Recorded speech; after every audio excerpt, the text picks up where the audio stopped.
하나님께서 우리에게 허락하신 말씀은 사무엘상 20장의 말씀입니다. 사무엘상 20장의 말씀인데요. 봉독은 24절부터 42절까지 함께 하도록 하겠습니다.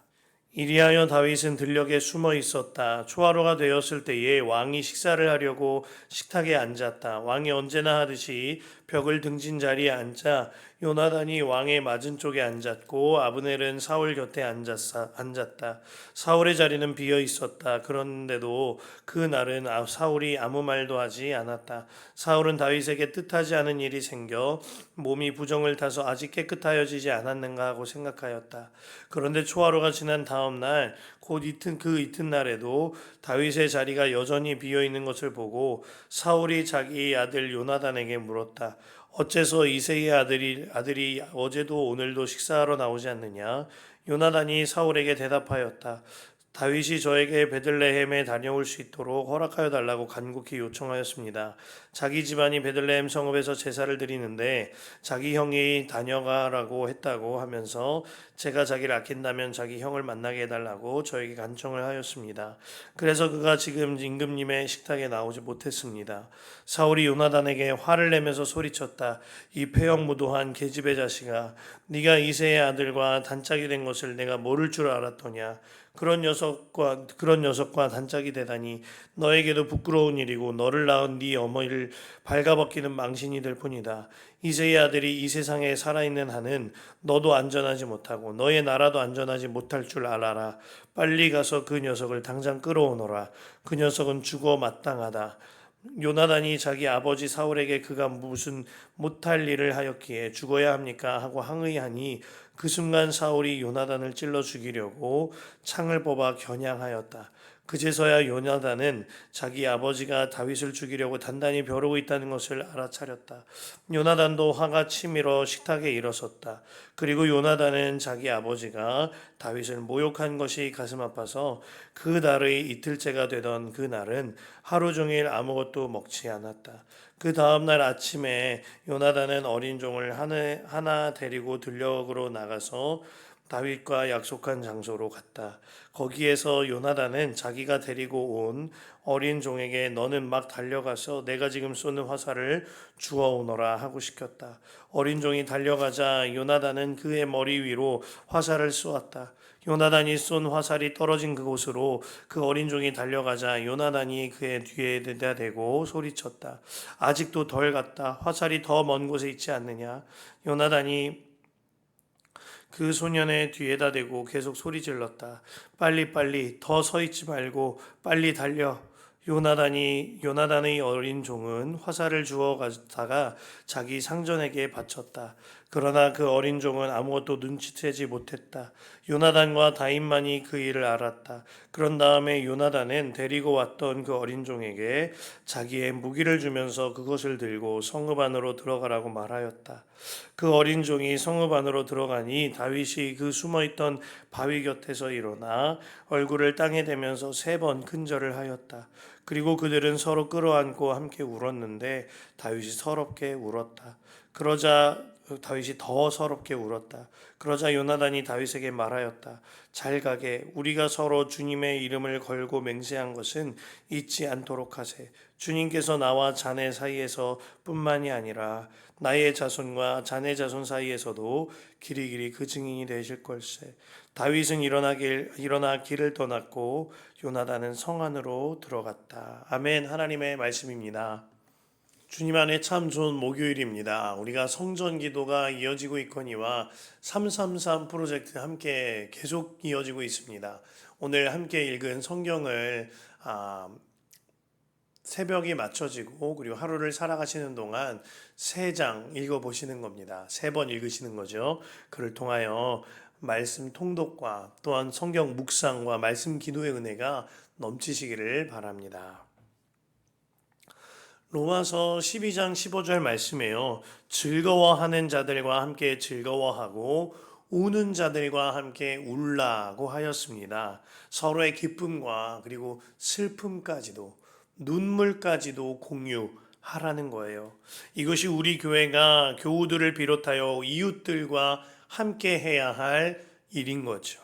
기쁜 일이 있을 때 내일로 여기고 기뻐하는 겁니다. 또한 슬픈 일이 있을 때 이것도 내 슬픔으로 여기고 함께 눈물을 공유할 수 있는 거예요. 이것이 한 몸 된 공동체입니다.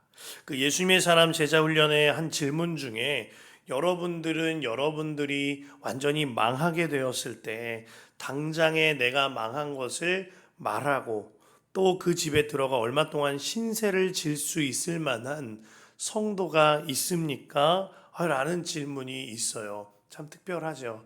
실제로 이 질문에 반응하여서 저한테 연락을 주셨던 성도님이 계십니다.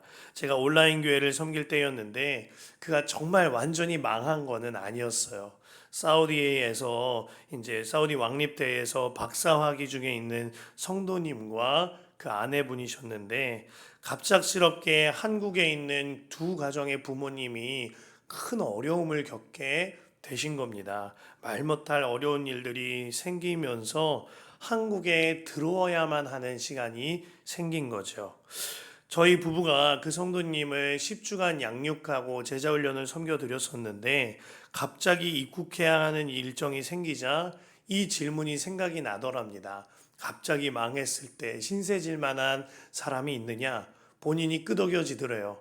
있지 그럼 연락해야지 하고 연락을 주신 겁니다. 그리고 본인 좀 재워달라고 말씀을 주셨어요. 그렇게 요청을 하시는 연락을 받았는데 너무너무 고마웠습니다.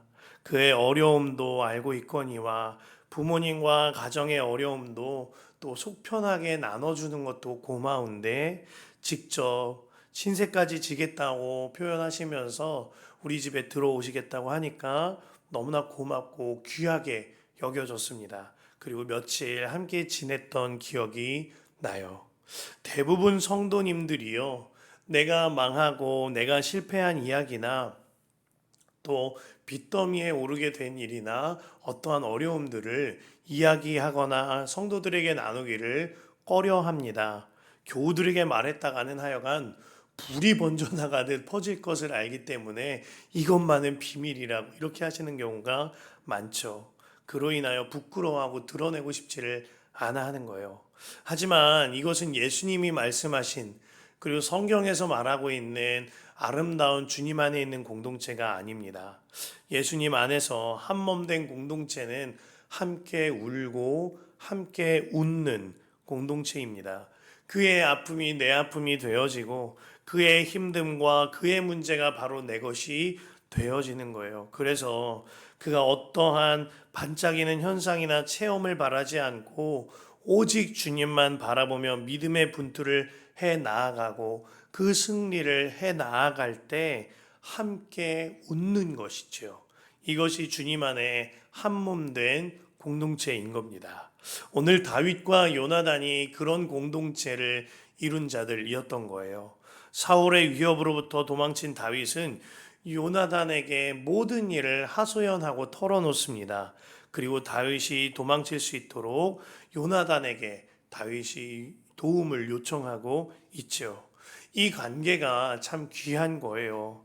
친구의 아버지로부터 위협을 받을 때 그 친구에게 하소연하고 도움 요청하는 일이 쉬운 일이 아니죠. 더구나 왕위를 두고 정치적으로 보면 그 관계가 애매할 수 있는 상황 가운데 이렇게 도움을 요청하는 것은 그리고 그 도움에 그 요청에 적극적으로 임하고 있는 것은 주님 안에 묶여진 두 사람의 신뢰가 얼마나 끈끈한지가 알 수 있는 겁니다. 시편 133편에 이렇게 기록합니다. 그 얼마나 아름답고 즐거운가 형제 자매가 어울려서 함께 사는 모습. 머리 위에 부은 보배로운 기름이 수염 곧 아론의 수염을 타고 흘러서 그 옷깃까지 흘러내림 같고 헤르몬의 이슬이 시온산에 내림과 같구나. 주님께서 그곳에서 복을 약속하셨으니 그 복은 곧 영생이다. 시편 133편은 이 순례자의 노래, 성전에 올라가는 순례자들의 노래인데요. 성전에 올라가는 길은 결코 혼자 가는 법이 없다고 하죠. 왜냐하면 그 길이 너무나도 험악하고 거칠기 때문입니다. 그래서 반드시 도움이 필요한 거예요. 그래서 1절에 형제가 연합함이 아름답다라고 말하는 겁니다. 그렇게 연합한 삶이 영원한 나라의 삶인 것이죠. 다윗과 요나단이 정말 이 거칠은 여정을 함께 연합하여 헤쳐나가고 있는 겁니다. 그 삶이 곧 하나님의 나라 공동체의 삶인 거죠. 다윗과 요나단은요, 감정적으로만 반응하지 않고 감정만 털어놓는 것이 아니라 구체적인 계획을 수립합니다. 요나단도 사울이 다윗에게 어찌했는지 구체적으로 확인되가 바가 없으니 아직 확인되지 않은 일에 관하여서 속단하지는 않고 중심을 잡고 대화를 이어나가지요. 그와 동시에 다윗을 안심시키면서 그에게 진실을 전해주고 진심 다해 도울 것을 약속을 합니다. 13절에 아버지가 다윗을 해치려는 것을 알고도 숨긴다면 내가 하나님의 벌을 받겠다고 이야기하면서 이같이 말합니다. 주님께서 나의 아버지와 함께 계셨던 것처럼 자네와도 함께 계시기를 바라네. 요나단이 너무 멋있는 거예요. 제가 어제 말씀드렸죠. 요나단은 지나치게 낙관적이거나 지나치게 비관적이지 않고 하나님의 지혜로 임했다고. 마찬가지로 오늘도 요나단은 지나치게 감정적이거나 아주 지나치도록 이론적으로 반응하지 않습니다. 그 중심을 지키며 사울의 아들로서의 괴로움과 다윗의 친구로서의 신의를 함께 공존하고 가지고 있는 거죠. 무엇보다 하나님의 지혜와 은혜로 임하고 있는 겁니다. 묵상할수록 요나단이 너무 멋져 보이는 거예요. 그러면서 14절과 15절에 만일 내가 먼저 죽게 된다면 내 집안을 지켜주어 의리를 지켜달라고 요청합니다. 정말 목숨 다하여 진심으로 다윗의 도움을 주고 있는 거죠. 두 사람 사이에 한 가지 계획을 짭니다. 내일이 초하루인데 다윗이 가족 식탁에 나오지 않는 것을 보면 틀림없이 사울이 다윗의 행보를 물을 테니 그때 요나단이 사울의 의중을 파악하겠다라는 겁니다. 그리고 다윗이 모레까지 바위틈 사이에 숨어 있다가 이틀이 지난 뒤 아침 식사가 마쳐지고 그 아침에 요나단이 활 연습을 할 때 종에게 큰 소리로 너무 멀리 갔다 이쪽으로 오면서 다 주워오너라 하고 말하면 다윗이 안전한 것이니 다윗도 이쪽으로 와라. 우리 왕궁으로 돌아오라 라고 약속을 합니다. 반면 사울이 만약에 정말 다윗을 죽일 마음이 있는 것이라면 요나단이 화살을 쏜 뒤에 종에게 아직 더 가야 한다. 화살은 더 먼 곳에 있다 하고 말하면 주님께서 자네를 멀리 보내는 것이니 떠나가게 라고 말하고 있는 거죠. 그렇게 다윗은 들녘 바위 틈에 숨어 있었고요. 초하루가 되었을 때 다윗의 빈자리를 보고 사울이 묻죠. 그때 요나단은 사울의 의중을 파악하고자 다윗을 본인의 집이 있는 베들레헴으로 요나단 자신이 보내주었다고 말을 합니다. 그러자 아니나 다를까 사울의 광기가 그대로 폭발을 하죠. 요나단과 요나단의 어머니를 저주하더니 자기 아들에게 창을 던지려고 창을 집어듭니다. 그리고 요나단은 그때 틀림없이 사울의 의중을 깨닫게 되었죠. 두 사람의 언쟁 끝에 요나단이 너무나 속상한 마음에 자리를 박차고 일어섭니다. 성경은 요나단의 이 심정을 꽤나 구체적으로 기록하고 있는데요. 34절 보면 요나단도 화가 치밀어 식탁에서 일어섰다. 그리고 요나단은 자기 아버지가 다윗을 모욕한 것이 가슴 아파서 그날의 이틀째가 되던 그날은 하루 종일 아무것도 먹지 않았다. 요나단의 괴로움과 그와 동시에 신의를 지키는 모습을 기록하고 있는 거죠. 그리고 그 다음 날이 돼서야 약속한 대로 화살을 쏩니다. 그리고 요나단이 종에게 말하죠. 37절과 38절에 아직도 덜 갔다. 화살이 더 먼 곳에 있지 않느냐? 요나단이 그 소년의 뒤에다 대고 계속 소리 질렀다. 빨리 더 서 있지 말고 빨리 달려. 이 대목에 요나단의 눈물이 묻어 있는 겁니다. 입술이 쩍쩍 갈라지듯이 소리를 외치며 가슴이 찢겨지는 심정이 묻어 있는 거죠. 종에게 외치는 것이지만 사실은 다윗을 위하여 외치는 외침이거니와 아버지 사울을 향한 애통한 마음이 이 외침에 있는 거예요. 빨리 빨리 빨리 서 있지 말고 빨리 달려 라고 외치는 겁니다. 그렇게 종을 성 안으로 보낸 뒤에 다윗과 함께 끌어안고 웁니다. 그 말씀이 41절과 42절이에요. 그 어린 종이 성읍 안으로 들어가니 다윗이 그 숨어있던 바위 곁에서 일어나 얼굴을 땅에 대면서 3번 큰 절을 하였다. 그리고 그들은 서로 끌어안고 함께 울었는데 다윗이 더 서럽게 울었다. 그러자 요나단이 다윗에게 말하였다. 잘 가게 우리가 서로 주님의 이름을 걸고 맹세한 것은 잊지 않도록 하세. 주님께서 나와 자네 사이에서 뿐만이 아니라 나의 자손과 자네의 자손 사이에서도 길이길이 그 증인이 될 걸세. 다윗은 일어나 길을 떠났고 요나단은 성 안으로 들어갔다. 아멘입니다. 이 두 사람 관계에 오직 한 가지 끈이 있는 것이 명확히 기록되죠. 우리가 서로 주님의 이름을 걸고 맹세한 것은 잊지 않도록 하세. 이 두 사람은 주님으로 묶인 바 되어진 주님 안에 눈물이 공유되는 공동체였던 겁니다. 이렇게 듣는 둘은 훗날 요나단이 전쟁터에서 죽게 되므로 이 이후로 한 번도 만날 수가 없게 됩니다. 둘 모두가 이를 직감했겠죠. 그러니 그토록 서글프게 울었던 거예요. 저는 이 41절과 42절 말씀 붙들고 우리 교회와 그리고 여러분 모든 공동체들을 위하여 기도했으면 좋겠습니다. 하나님, 우리 교회가 이런 교회 되게 하여 주시옵소서. 눈물이 공유되는 교회, 함께 부둥켜 안고 주님 안에서 울 수 있는 교회가 되게 하여 주옵소서. 하나님, 우리 속회가 이런 속회가 되게 하여 주시옵소서.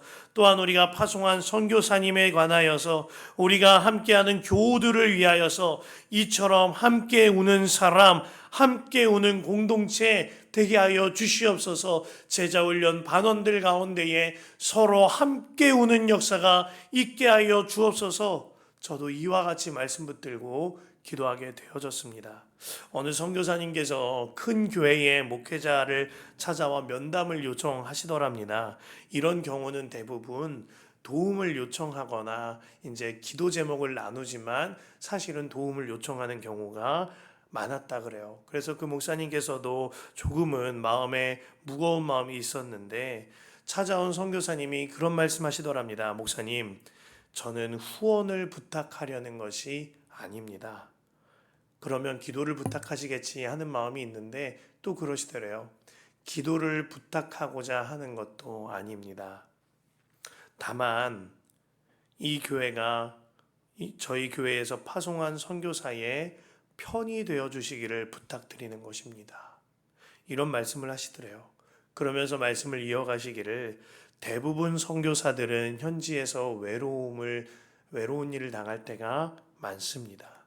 하지만 한국에 왔을 때 더 외로운 것이 현실입니다. 때때로 선교 사역의 열매가 없고 현지에서 어려움을 당하면 오히려 한국 파송교회에 앉아 있는 자리가 가시방석일 때가 있습니다. 저는 그저 저희의 편이 돼 주시라는 말씀을 드리고 싶습니다. 파송한 교회가 그 선교사의 부모처럼 형제처럼 그저 저희의 편이 되어 주시기를 부탁드리는 겁니다. 이런 말씀을 하시더랍니다. 이 말씀을 듣는데 그 말씀을 듣고 있는 목사님 마음이 너무나 뭉클하셨다 하는 마음을 하셨어요. 그리고 교회가 선교사들을 향하여 어떤 역할을 수행해야 하는지를 잘 알게 되셨노라고 이런 말씀을 나눠 주셨습니다. 사도행전의 안디옥 교회가 바나바와 바울을 선교사로 파송 보내며 함께 울었죠. 껴안고 울었어요. 하나님의 뜻대로 보내는 길, 한몸된 눈물이 있는 길이었던 거예요. 이 일이 우리 교회 안팎에 일어나기를 원하는 겁니다. 얼마 전에 우리 교회의 팀장님 가운데 두 분의 권사님과 함께 한 집사님 가정을 신방하였습니다. 집사님께서 질병으로 인하여 어려움을 겪고 계시는 중이었어요. 이에 함께 신방하면서 기도하고 나눔을 갖는데 권사님들이 우시는 거예요. 그리고 권사님도 집사님도 저희 아내도 함께 눈물을 흘리며 시간을 지냈습니다. 그의 아픔이 내 아픔 되기 때문인 거죠. 그의 눈물이 내 눈물로 공유가 되기 때문인 거예요. 그의 아픔에 나의 마음이 공감되어지기 때문인 겁니다. 사랑하는 성도 여러분, 로마서 12장 15절 말씀, 즐거워하는 자들과 함께 즐거워하고 우는 자들과 함께 울라 틀림없이 말씀하였습니다. 요나단이 다윗과 함께 울 때 고통당하던 다윗이 더 서글프게 더 울었다고 기록됩니다. 공유된 작은 눈물에 그 당사자에게는 폭포 같은 눈물이 쏟아지게 만드는 겁니다. 주님 안에 함께 울어주는 사람, 주님 안에 함께 울어주는 공동체, 그 공동체가 저와 여러분들 되기를 원하며 우리의 공동체, 우리 교회가 되기를 원합니다. 또한 우리 속회와 제자훈련 공동체와 모든 공동체가 함께 울고 함께 웃는 역사가 일어나기를 축복합니다. 그런 교회, 우리 교회입니다.